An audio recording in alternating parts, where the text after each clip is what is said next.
Do you live in the Kansas City Northland area? If so, listen up. If you think you're about to list your home and rake in the cash like it's still 2021, guess again. Sellers right now are losing major dollars, and it's absolutely painful to watch. And in the next few minutes, I'm exposing exactly why this is happening and how to dodge these massive landmines. Call it rising interest rates or buyer fatigue, but the old throw a sign in the yard and wait for multiple offers gig is dead. I'm not sugarcoating anything here. I've watched too many Northland folks in Gladstone, Liberty, Parkville, wherever up here, clinging to outdated strategies, then wondering why their house sits stale. If you're selling in 2025, you need absolutely real talk, and that's what we're doing today. We'll dig into the hidden costs, buyer psychology, timing, nightmares, and more. Stick around because you're about to get the brutal truth on why sellers are absolutely bleeding money and how you can avoid joining them.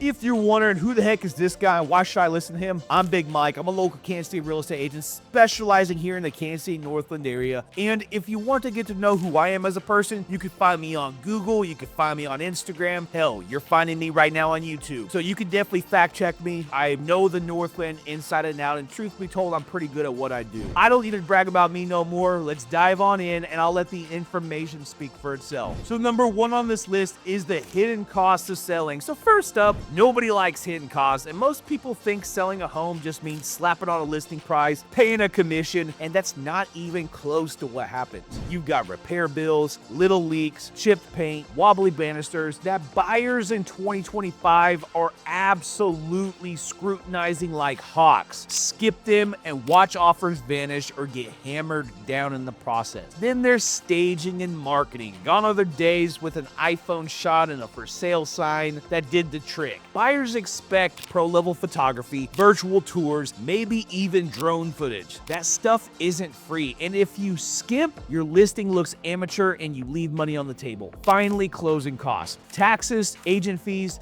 title fees, the absolute works. The minute you overprice your house or it sits on the market, those fees feel like a kick in the gut. Factor them in from day one, or you're gonna be stunned when your final check is thousands less than you dreamed of. HOA fees, taxes, you name it, gotta figure out the bottom dollar budget so you can figure out the net price, not just the gross price. This next one is buyer psychology and just the absolute timing pitfalls if you choose wrong. Let's just talk about buyer psychology for a second. With interest rates higher, monthly payments sting a little bit more. A small rate bump actually knocks people out of your price bracket. So if you come in at a delusional price point, buyers scroll right past you to the very next, more reasonably priced home, maybe new construction that's offering massive incentives. On top of that, lifestyle preferences shifted after the pandemic. People want home offices, updated kitchens, efficient HVAC, and a backyard that doesn't suck. If you're rocking a 1990s interior with no upgrades, good luck competing because buyers see a dated listing and think that's $30K in renovations. Hard pass. Now combine that with timing pitfalls, everyone still believes spring is the magical season, and guess what? 2025's market can be just as good in the early fall if you price right. Wait for a perfect moment and you might get blindsided by a slowdown or another rate hike. Move strategically, not reactively, and get with someone that knows what the heck they're doing. Now next up is the danger of complacency and the overpricing horror stories I've heard so much. So one of the biggest killers is complacency. Some sellers think my home in Parkville or Liberty, people will line up to buy it no matter what. That might have flown a few years ago, but we're not in 2021. We are in 2025. The competition is as real as ever, especially if brand new homes with fancy finishes are popping up down the street for half the price of your house. And then there's the overpricing death spiral. You listen at a fantasy number that you hope you can get 0 bites, then you start dropping the price. Each reduction screams, I'm desperate to buyers. By the time you hit a realistic price, your listing's stale, and I've seen folks lose tens of thousands because they insisted on listing like it's 2021. Real talk, overpricing up front is the surest way to get humiliated by the market. Start with a fair, data-driven price that accounts for buyer demand. If you still want to test the waters, awesome, cool, but be ready to pivot quickly. If it flops, pride won't pay your bills, people. And most importantly, every single single month your house sits on the market, guess who's paying the mortgage? Do you think the next buyers are going to pay you for the time you wanted to sell your house to the time you actually sold it? Just think about that. Every single month you wait, you're spending money and preventing you from going to the next spot that you desire. So just remember that. Then next up on this list is working with the right team. And if you're thinking of letting your cousin or your neighbor's kid who just got their real estate license 39 seconds ago handle your biggest asset, wake up.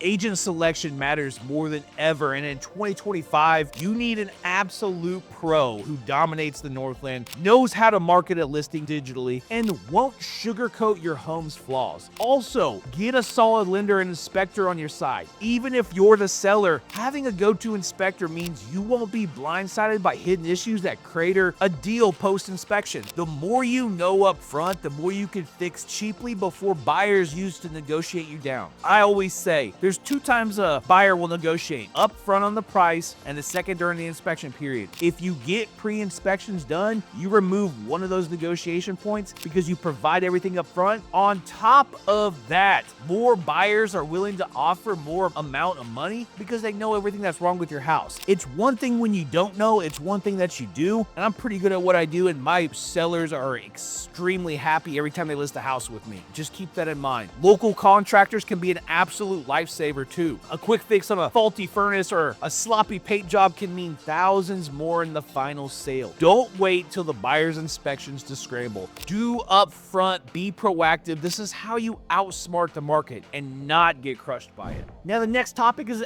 adapting to shifting tastes. Let's talk about adapting 2025. Buyers want modern layouts. Even if the home's not brand new, an office nook, updated lighting, maybe some smart home features. If your place screams 2005, consider a mini upgrade. A few $1,000 on new fixtures and paint can yield a massive return for you because you're aligning with current taste. Energy efficiency is also a massive deal this year. With rising utility costs, a new HVAC or better insulation can be a selling point that justifies a higher asking price. If you can't afford a full system overhaul, at least get an energy audit and knock out easy fixes. Show buyers that your home won't drain their wallet every single month. And let's not forget the post-pandemic shift where some folks still prefer a dedicated office or multi-purpose room for that matter. If you can stage that or highlight any flexible spaces, you're already way ahead of the game. Buyers love solutions, not massive problems. Now let's just talk about the what ifs, the plan B scenarios that I don't live by, but let's hit it in case you do. Now, if the market's a dumpster fire where you need to sell, consider a plan B. For example, renting your property out until conditions improve. Being a landlord has its own headaches, but if you refuse to sell at a massive loss, renting might bridge the gap as to when the market can catch up to the price that you need. Or if you're also buying another home, think about bridge loans or contingencies that let you move forward without undercutting your sale price. Just don't juggle too many contingencies. Buyers get skittish if they sense the deal could collapse over your next home falling through. Lastly, waiting it out is always an option if your life circumstances allow it, but that's a gamble that you have to be willing to take. Maybe the market bounces back the next year. Maybe it tanks further. Nobody has a crystal ball, but if you're flexible, patience can sometimes net you a better deal. Now, just some horror stories, the things I've actually seen, some cautionary tales. I've seen Northland homes listed at, let's say, $450,000 when comps screed 400. After 0 offers in 30 days, they slashed to $430K. Still no bites. 2 months later, they're at $400,000. But now buyers are going, why has it been on the market so long? Now they finally sell at $390,000. That's a $60K loss by bad pricing out of the gate.